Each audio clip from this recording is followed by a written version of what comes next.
صفحہ 139۔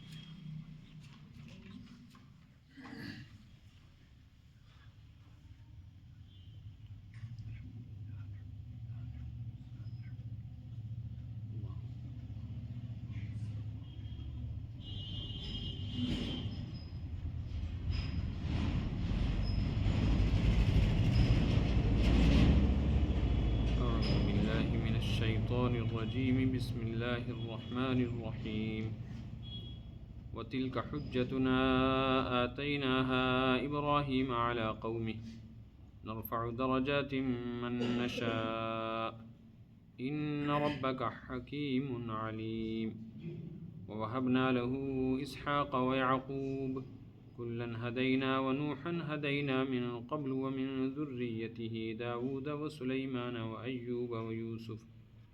وأيوب ويوسف وموسى وهارون وكذلك نجزي المحسنين وزكريا ويحيى وعيسى وإلياس كل من الصالحين وإسماعيل واليسع ويونس ولوطا وكلا فضلنا على العالمين ومن آبائهم وذرياتهم وإخوانهم واجتبيناهم وهديناهم إلى صراط مستقيم ذلك هدى الله يهدي به من يشاء من عباده ولو أشركوا لحبط عنهم ما كانوا يعملون أولئك الذين آتيناهم الكتاب والحكم والنبوة فإن يكفر بها هؤلاء فقد وكلنا بها قوما ليسوا بها بكافرين أولئك الذين هدى الله فبهداه مقتده قل لا أسألكم عليه أجرا إن هو إلا ذكرى للعالمين۔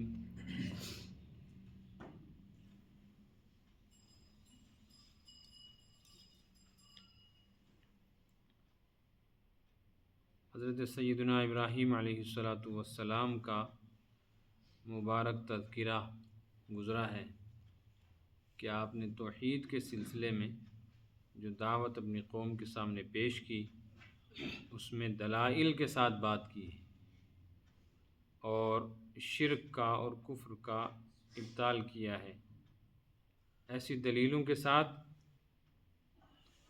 کہ جن کے سامنے مشرکین کوئی جواب دے نہیں پائے۔ یہ کمالات جو حضرت ابراہیم علیہ السلام کے اندر تھے، اللہ پاک فرماتے ہیں ان کے ذاتی کمال نہیں۔ تلک حجتنا آتیناہا ابراہیم علی قومہ، ابراہیم علیہ السلام کو ان کی قوم کے مقابلے میں یہ جو دلیلیں ملی ہیں آتیناہا، ہم نے ان کو دی تھی۔ اس سے معلوم ہوا حق پر کسی انسان کا آنا، حق کو سمجھنا، حق پہ چلنا، حق کے لیے بات کرنا اور حق کے سلسلے میں آواز اٹھانا، یہ انسان کا اپنا کوئی ذاتی کمال نہیں، یہ سب اللہ کی عطا ہے۔ اللہ جسے چاہتے ہیں اسے نوازتے ہیں، اسے بخشتے ہیں۔ عام انسان تو کیا ہے، خواص کا ذکر ہے، اور خواص میں بھی اخص الخواص ابو الانبیاء حضرت ابراہیم علیہ السلام کا لقب ہے۔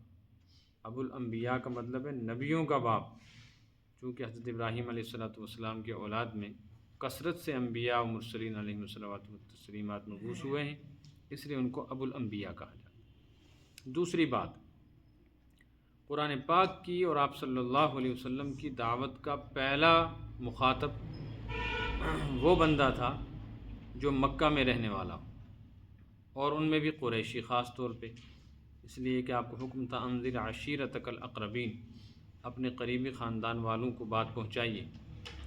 تو مکہ کے تمام لوگ حضرت ابراہیم علیہ السلام کی طرف اپنی نسبت کرتے تھے، اور آپ کا خاندان، آپ کا قبیلہ قریش تو خاص طور پہ حضرت ابراہیم علیہ السلام کی طرف اپنی نسبت کرتا ہی تھا، چونکہ تھے ہی حضرت ابراہیم کی اولاد میں۔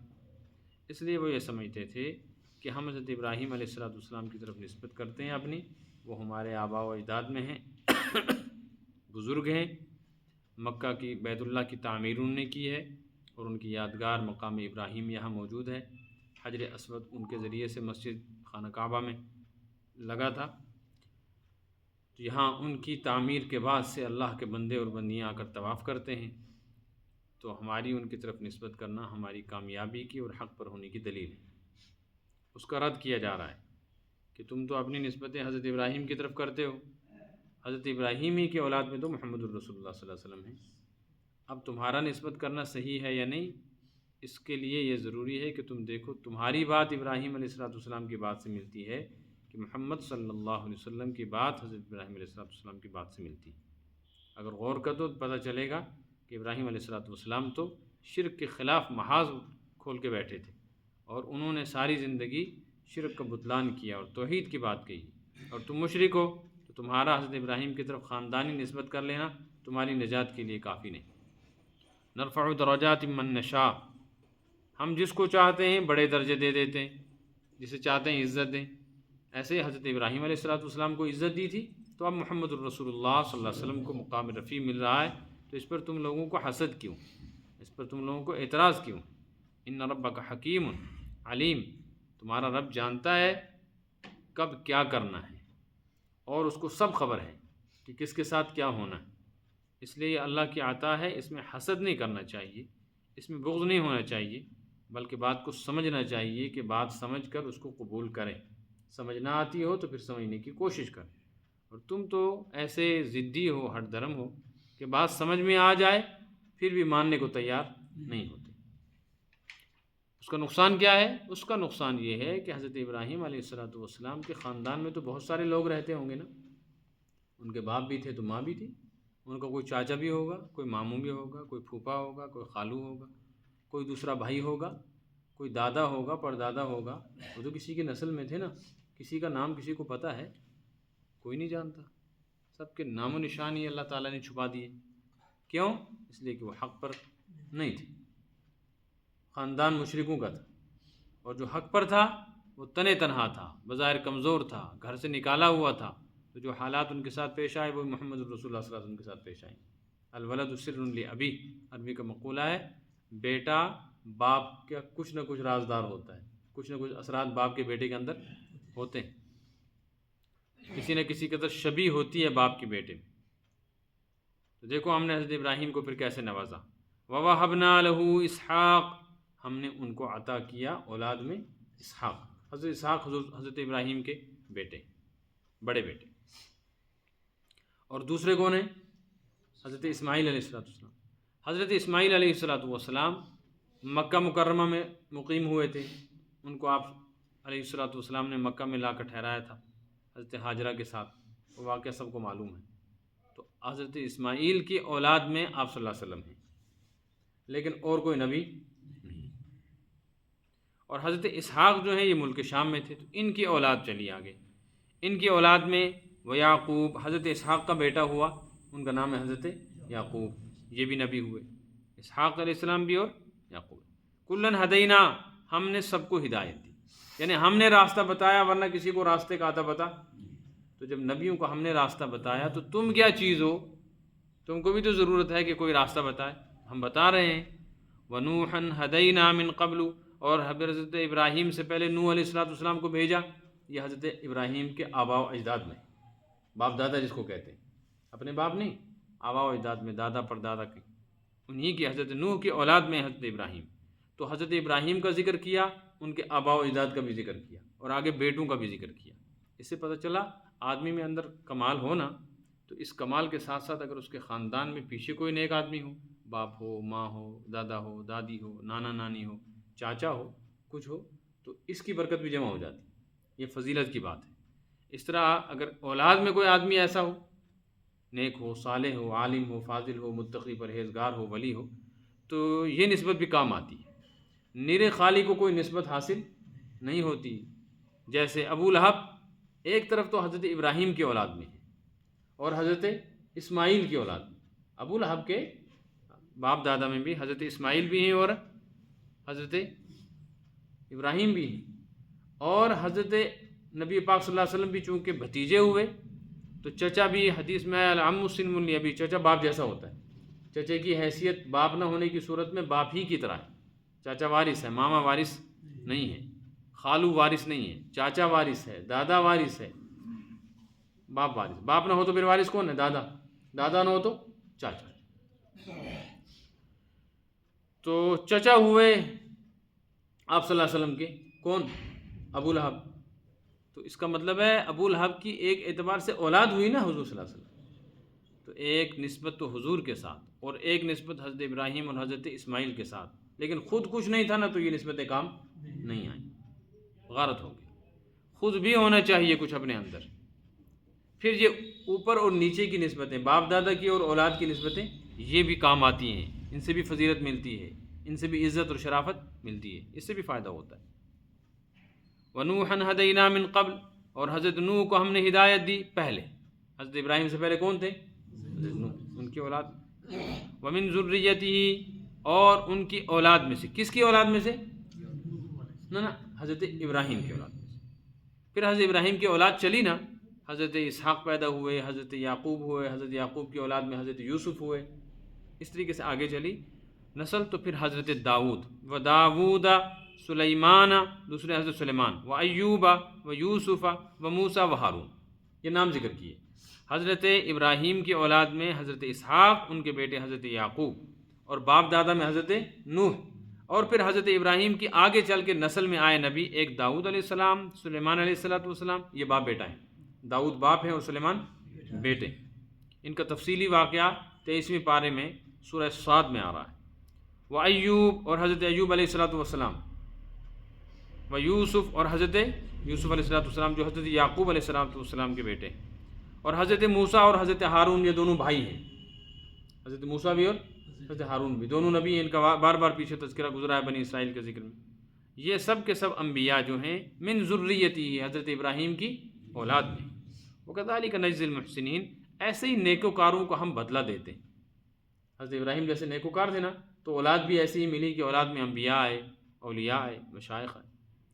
اچھا پھر اسی پر بس نہیں، وزکریا و یحییٰ، پھر حضرت زکریا اور حضرت یحییٰ، یہ باپ بیٹا ہیں. حضرت زکریا باپ ہیں، حضرت یحییٰ. و عیسیٰ، اور حضرت عیسیٰ ہیں. حضرت عیسیٰ علیہ السلام حضرت زکریا علیہ السلام کے گھر کے ہیں. کیا ہیں؟ گھر کے. حضرت زکریا علیہ السلام کی بھانجی ہیں حضرت مریم، بہن کی لڑکی. تو حضرت عیسیٰ علیہ السلام کے نانا ہوئے حضرت زکریا. اور حضرت یحییٰ حضرت عیسیٰ علیہ السلام کے کیا بنے پھر؟ ماموں، کیونکہ حضرت یحییٰ حضرت مریم علیہ السلام کے رشتہ دار بھائی تھے. تو یہ ایک ہی گھر کے ہیں. و الیاس، اور ایک پیغمبر ہے حضرت الیاس علیہ السلام. ان کا ذکر سورہ صافات میں آ رہا ہے، جو سورہ یاسین کے بعد سورہ. کل من الصالحین، یہ سارے کے سارے نیکوکار لوگ تھے. باپ اچھا تھا نا تو اولاد بھی کیسی اچھی ملی. وہ اسماعیل، اور حضرت ابراہیم کے دوسرے بیٹے تھے حضرت اسماعیل، جن کی اولاد میں حضرت نبی پاک صلی اللہ علیہ وسلم آئے. والیسع، اور ایک حضرت یسع نام کے ایک پیغمبر ہیں. و یونس، اور ایک حضرت یونس ہیں. ولوطا، اور حضرت لوط علیہ السلام بھی ہیں. حضرت ابراہیم علیہ السلام کے بھائی کے بیٹے ہیں، یا حضرت ابراہیم علیہ السلام کی بہن کے بیٹے ہیں، یا بھانجے ہیں، یا بھتیجے ہیں. یہ سب کے سب گھرانے جو افراد ہیں، ان کا قرآن نے ذکر کیا. کلن فضلنا علی العالمین، ہم نے ان سب کو اپنے زمانے کے تمام لوگوں پر فضیلت دی. عالمین کا تمام مطلب ہے تمام جہان. میں نے کیا ترجمہ کیا؟ اپنے زمانے، کیونکہ بعد میں آپ صلی اللہ علیہ وسلم آئے ہیں نا، تو حضور سے تو زیادہ فضیلت کسی کو حاصل. ہر نبی کو اپنے وقت میں اس وقت کے تمام دنیا کے انسانوں پر فضیلت حاصل تھی. اور آپ آئے تو آپ کو تمام انبیاء و مرسلین پر، تمام ملائکہ پر، مقربین پہ، اولیاء پر، صالحین پہ، سب پہ آپ صلی اللہ علیہ وسلم کا مقام بھاری. اور وَكُلًّا فَضَّلْنَا عَلَى الْعَالَمِينَ کا ایک مطلب یہ بھی ہو سکتا ہے کہ یہ سارے نبی تھے، تو نبیوں کا تو بہرحال پوری کائنات میں سب سے بڑا مرتبہ ہوتا ہے. اگرچہ نبیوں کو آپس میں ایک دوسرے کے مقابلے میں بعض نبیوں کا درجہ بعض سے بلند ہے، لیکن تمام انبیاء پوری انسانیت پر سب سے زیادہ فوقیت اور عظمت رکھتے ہیں. وَمِنْ آبَائِهِمْ، اب یہ جو انبیاء کا ذکر آیا نا، تو آگے اب ان کی تفصیل آ رہی ہے. وَمِنْ آبَائِهِمْ، ان نبیوں کے آباء و اجداد میں بھی. وَذُرِّيَّاتِهِمْ، اور ان کی اولاد میں بھی. وَإِخْوَانِهِمْ، اور ان کے بھائیوں میں بھی کچھ ایسے ہیں. اجتبیناہم، جن کو ہم نے پسند کیا، منتخب کیا. وہدیناہم الی صراط مستقیم، اور صراط مستقیم کی طرف ان کو راہ دکھائی۔ ومن آبائہم، میں آبا کا ذکر آیا تو کون ہے باپ؟ حضرت اسحاق اور حضرت اسماعیل کے باپ حضرت ابراہیم آگئے، اور حضرت ابراہیم علیہ السلام کے آباء و اجداد میں حضرت نوح آگئے۔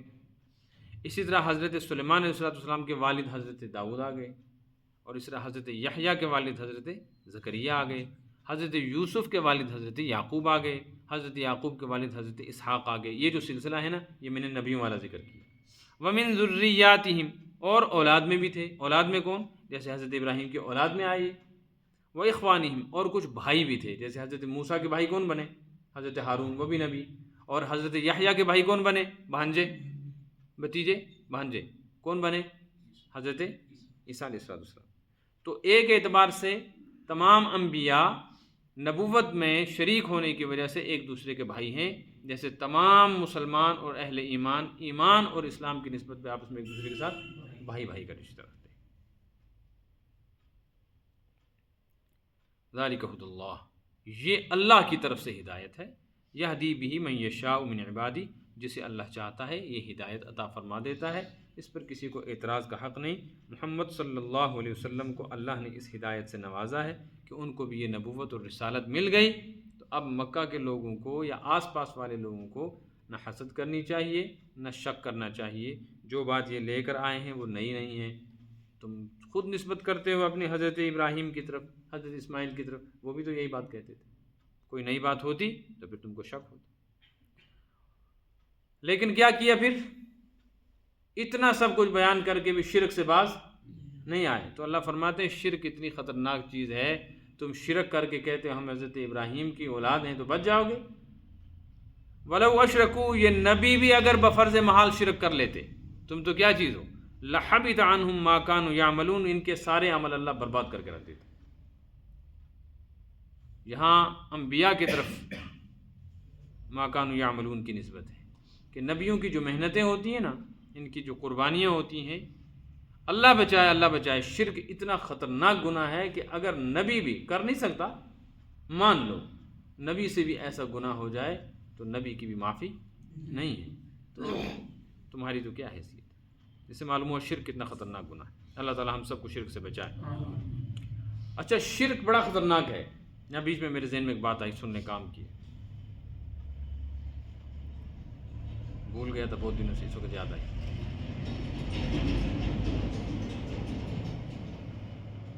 شرک اتنا خطرناک ہے، حدیث میں آیا یہ شرک انسان کے اندر عقیدے میں داخل ہوتا ہے اتنی خاموشی سے کہ اس کو پتہ ہی نہیں چلتا اور وہ شرک کر بیٹھتا ہے۔ اس لیے خطرناک چیز۔ بچیں گے کیسے؟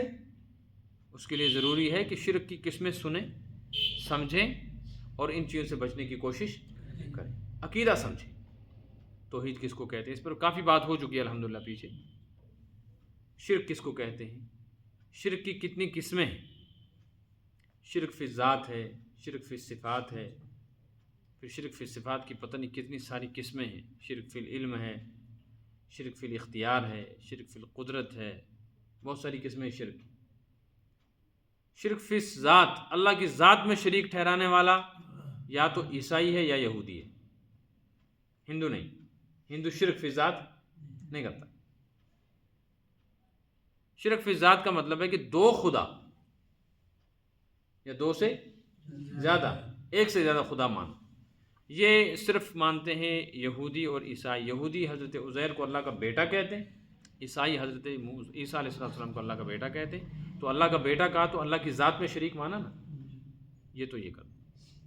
باقی دنیا جہان میں جو شرک ہے نا، بتوں کی صورت میں یا ایسے ہی غیر اللہ کے نام پر چڑھاوے، نظر و نیاز یا سجدوں یا آستانوں پہ جھکنے کی صورت میں، وہ سارا کا سارا شرک شرک فی صفات ہے۔ ہندو کو پوچھو خدا کتنے تو کیا کہے گا، وہ بھی یہی کہتا ہے پرماتما ایک ہے۔ البتہ بتوں کو کیوں پوچھتا ہے؟ حاجت روا مشکل کشا مانتے جو مکہ کے مشرک کرتے تھے، وہ خدا کے منکر نہیں تھے، وہ یہ کہتے۔ اسی طریقے سے مسلمانوں کے ہاں شرک فی صفات کی یہ قسم ہے کہ ایک طبقہ یہ سمجھتا ہے اللہ تعالیٰ عالم الغیب ہے تو حضور بھی عالم الغیب ہیں، یہ ہے اللہ کی صفت علم میں شریک ٹھہرنا۔ یا یہ سمجھتے ہیں کہ کرنے دھرنے والا تو اللہ ہے، لیکن اللہ نے اپنے ولیوں کو بھی کچھ اختیار اور قدرت دی ہے، وہ بھی چاہتے ہیں تو کام بنا دیتے ہیں، ناراض ہو تو کام بگاڑ دیتے ہیں۔ اس کو بھی کہتے ہیں شرک، پھر قدرت، اللہ کی قدرت میں شریک ماننا۔ اس اعتبار سے بہت لوگ مشرک ہیں۔ تو شرک سے بچنے کے لیے ضروری ہے شرک کو سمجھیں اور پھر اس سے بچیں، توحید کو سمجھیں اور توحید کو اپنائیں، ساتھ ساتھ دعا کریں۔ کیا دعا کریں؟ حدیث میں ایک دعا ہے، میں کرتا تھا پھر بھول گیا، پتہ نہیں کہ اللہ تعالیٰ معاف فرمائے، آج سے پھر نیت کرتا ہوں، آپ بھی کریں کوشش انشاءاللہ۔ چھوٹی سی ایک دعا ہے، اللہم انی استغفرک ان اشرک بک وانا اعلم واستغفرک لما لا اعلم۔ ہم وہ پڑھتے ہیں نا، اللہم انی استغفرک من ان اشرک بک شیئا وانا اعلم به واستغفرک لما لا اعلم به تبت عنہ وتبرأت من الکفر والشرک، جس کو ہم کہتے ہیں پنجم کلمہ۔ اچھا وہ دعا ہے، لیکن حدیث میں جو الفاظ آئے وہ یہ، اللہم انی اعوذ بک ان اشرک بک وانا اعلم واستغفرک لما لا اعلم۔ چھوٹی سی دعا ہے، اللہم انی اعوذ بک ان اشرک بک وانا اعلم، شیئن کا لفظ نہیں، اس حدیث میں شیئن کا لفظ، اگر پڑھ لیا تو کوئی گناہ نہیں ہے، وہ بھی ٹھیک ہے، لیکن حدیث کے جو الفاظ ہیں اس میں شیئن نہیں ہے۔ اللہم انی اعوذ بک ان اشرک بک وانا اعلم واستغفرک لما لا اعلم۔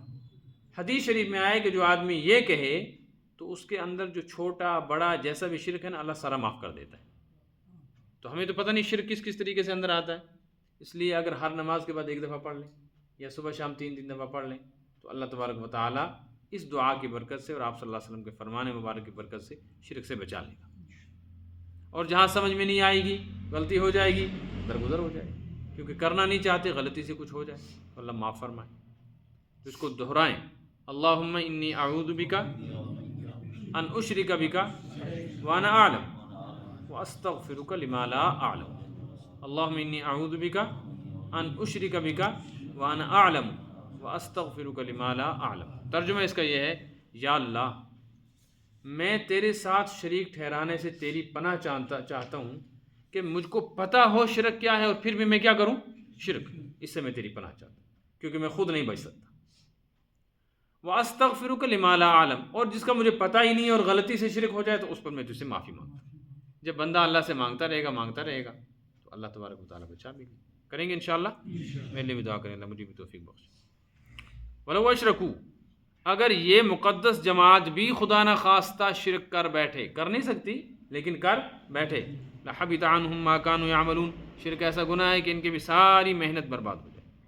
اولئک الذین آتیناہم الکتاب والحکم والنبوۃ، یہ ہے نبیوں کی جماعت، آتیناہم الکتاب، ہم نے ان کو کتاب دی، سب کو تو نہیں دی، بعد نبیوں کو کتاب ملی، والحکمہ، اور حکم عطا فرمایا نے احکام، ہر نبی کچھ نہ کچھ احکام لے کے آیا، والنبوۃ، اور ہر نبی کو نبوت عطا کی، تو کسی پر کسی کو شک نہیں ہے، تو محمد صلی اللہ علیہ وسلم کو کتاب دی، احکام دیے، نبوت دی، اس پر کیوں شک ہے؟ یہ ہے مطلب۔ اب آپ صلی اللہ علیہ وسلم کو تسلی دی جا رہی ہے، یا رسول اللہ صلی اللہ علیہ وسلم فَإِن يَكْفُرْ بِهَا هَؤُلَاءِ، اگر یہ سارے لوگ جو آپ کے آس پاس ہیں نا یہ کفر کریں اور انکار کریں، نہ مانیں، تو آپ پریشان نہ ہوں، دفع کریں، چھوڑیں، جانے دیں۔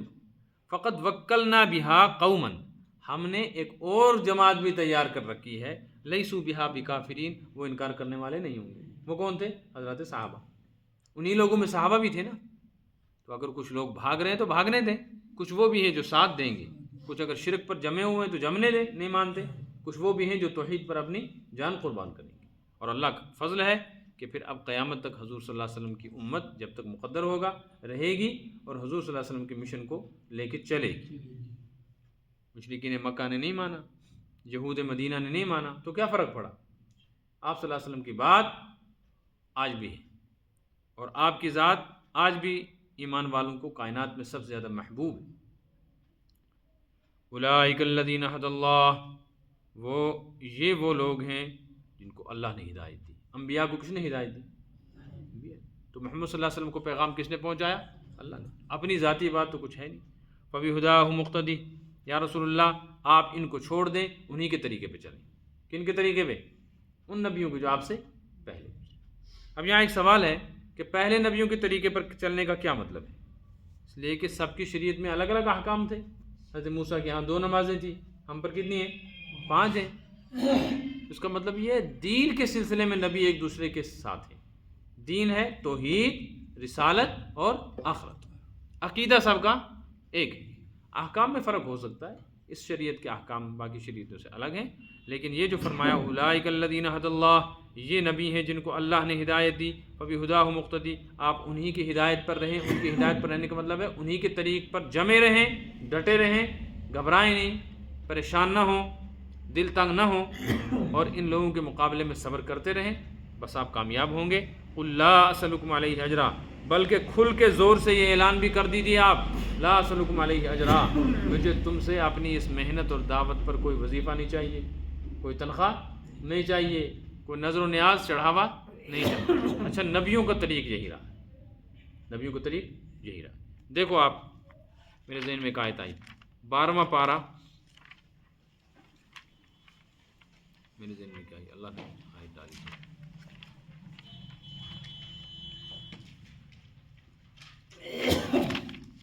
صفحہ نمبر 226،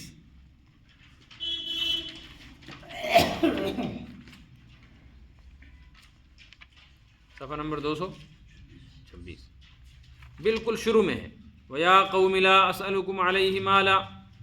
دیکھا، یہ حضرت نوح کا واقعہ ہے، ذکر چل رہا ہے پیچھے سے حضرت نوح کا. یہاں پہ حضرت نوح علیہ السلام نے اپنی قوم سے کہا، یا قومی، اے میری قوم، اے لوگو، تم یہ نہ سمجھو کہ میں تمہارے سامنے یہ جو دعوت پیش کر رہا ہوں نا، میرا کوئی مقصد دنیا کمانا ہے. میں چاہتا ہوں کہ تم مجھے اپنا لیڈر مانو، میرے مرید بن جاؤ، مجھ کو پیر بناؤ، پھر نذرانے لاؤ، یہ ڈر ہے تم کو. فرمایا میں تو اعلان کرتا ہوں، لا اسألکم علیہ مالا، مجھ کو اس پر کوئی مال نہیں چاہیے، کوئی تنخواہ، کوئی وظیفہ، کوئی ووٹ مجھے نہیں. کیوں؟ ان اجریہ الا علی اللہ، مجھ کو بدلہ کس سے لینا ہے؟ اللہ سے لینا ہے. یہ دیکھا آپ نے، ایسا کئی جگہ آیا. اب ایک کھولو آپ سورہ یاسین،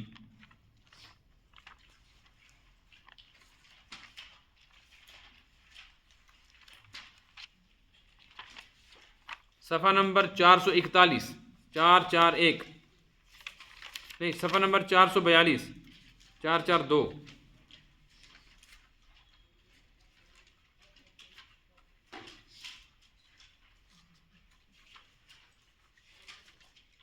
بائیسواں پارہ، آخری صفحہ، ومن یقنط کا آخری صفحہ، سب سے نیچے سطر ہے. وجاء من اقصى المدینة رجل یسعى، شہر کے کنارے سے دوڑتا ہوا ایک آدمی آیا. قال یا قوم اتبعوا المرسلین، اور آ کر اعلان کیا کہ اے لوگو، رسولوں کی بات مان لو. اتبعوا من لا يسألكم اجرا، لوگو مان لو ان کی بات جو تم سے اجر نہیں چاہتے. وہم مہتدون، یہ ہدایت والے ہیں. یہ ایک واقعہ ہے، ایک بستی کے اندر اللہ تعالیٰ نے نبیوں کو بھیجا، یا نبیوں کے قاصدوں کو بھیجا. بستی والوں نے انکار کر دیا، ہم نہیں مانیں. ایک آدمی اس بستی میں ایسا تھا جس کو ان کی بات سمجھ میں آ گئی، وہ دل میں مومن بن گیا. لیکن اس نے دیکھا کہ کوئی بھی ماننے والا نہیں، اگر میں نے اعلان کیا تو میرے کیا ہو جائیں گے بستی والے؟ مخالف. اس لیے وہ انتظار کر رہا تھا کہ اور بھی کچھ لوگ ایمان لے آئیں. اس آدمی کا نام ہے حبیب. کیا نام ہے؟ حبیب. اور کام کرتا تھا یہ نجار کا. حبیب نجار کے نام سے مفسر نے لکھا. اللہ اکبر، کیا شان ہے. ایک نجار کا ذکر قرآن میں کیا ہے، حالانکہ اس بستی میں بڑے بڑے سردار ہوں گے نا، سرداروں کا ذکر نہیں آیا، نجار کا آیا. تو خیر، بستی والوں نے ان کو کہا کہ ہم تمہاری بات نہیں مانتے. سورہ یاسین میں یہ واقعہ ہے. انہوں نے کہا بھائی تم ہماری بات کیوں نہیں مانتے ہو؟ ہمارے اندر تمہیں کیا قصور نظر آتا ہے؟ کوئی جھوٹ بولتے ہیں ہم، یا ہم کوئی ایسی مخلوق ہیں جو تمہاری سمجھ میں نہیں آتی ہماری بات؟ تو کہنے لگے اصل میں ہم تمہاری بات اس لیے نہیں مانتے ہیں، ان انتم الا بشر مثلنا، تم انسان ہو، اور ہم یہ چاہتے ہیں کہ انسان جو ہو وہ نبی نہ ہو. نبی اگر بننا ہی ہے تو اللہ فرشتے کو بھیجے، جو مشرکین بھی کہتے تھے. تو خیر، مدت ہو گئی، رہے وہ بستی میں، محنت کرتے رہے، کوشش کرتے رہے، کسی نے بات نہیں مانی. آخر سرداروں کو لگا کہ اگر ان کو ایسے ہی بستی میں رہنے دیا نا تو ایک دن آئے گا بستی والے ان کی بات مان جائیں گے، ہماری سرداری اور چودراہٹ ختم ہو جائے گی. اس لیے انہیں نیا ڈھنڈورا پیٹا.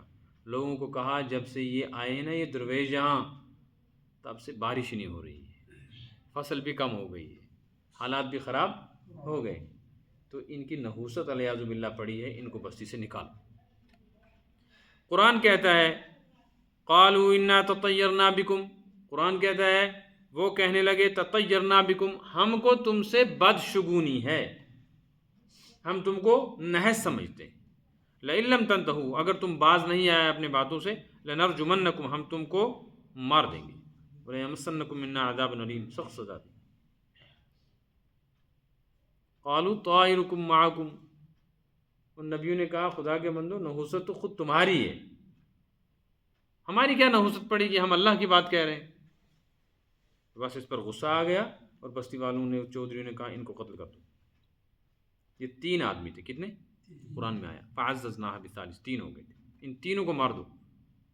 جب ان کو شہید کرنے لگے نا تو وہ جو نجار تھا حبیب، وہ بیچارہ کہیں کنارے پر تھا، اس کو پتہ لگا بستی کے کسی دوسرے دور کے محلے میں کہ فلاں میدان میں فلاں محلے کے اندر وہ اللہ کے جو بھیجے ہوئے نبی یا نبیوں کے بھیجے ہوئے قاصد تھے، ان کو لوگ مارنے لگے ہیں، تو دوڑتا ہوا آیا، جاء من اقصى المدینۃ رجل، دوڑتا ہوا آیا شہر کے کنارے سے ایک آدمی، قال یا قوم اتبعوا المرسلین، اس نے آ کر جو بات کہی وہ سنانی، اس نے آ کر اپنی بستی والوں کا، او لوگو اتبعوا المرسلین، ان کی بات مان لو رسولوں کی، یہ خود نہیں آئے، مرسلین بھیجے ہیں کسی نے۔